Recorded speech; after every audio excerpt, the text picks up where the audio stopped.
कोई भी प्रॉब्लम नहीं होती। लेकिन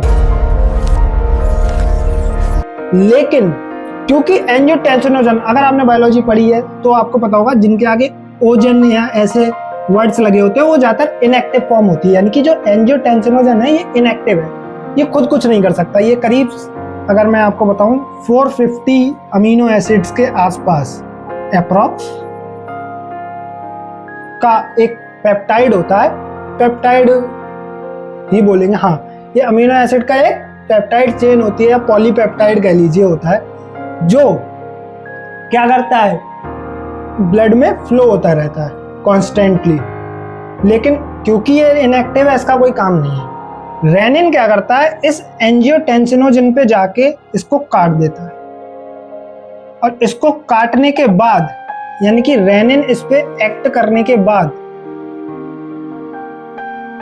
रेनिन के एक्शन होने के बाद, यहां पर समझिए, ये रेनिन आया, रेनिन ने एंजियोटेंसिन पे अटैक किया, और इस अटैक के बाद, इस अटैक की वजह से ये एंजियोटेंसिन कन्वर्ट हो जाता है एंजियोटेंसिन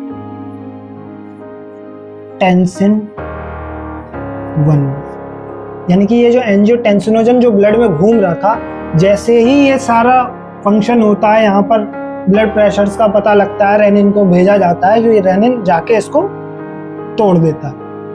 अब जब ये एंजियोटेंसिन 1 टूट गया, अब ये क्या करेगा, ये एक एक्चुअली इंटरमीडिएट फॉर्म होती है जो पार्शियली एक्टिव होती है, इसलिए इसका कोई मेन रोल होता नहीं।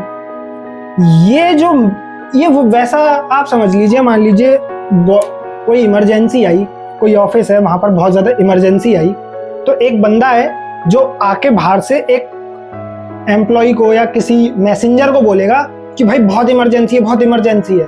तो वो जाके मेन बॉस को कहेगा कि सर ये इमरजेंसी है, और वो मेन बॉस फिर ऑर्डर देगा।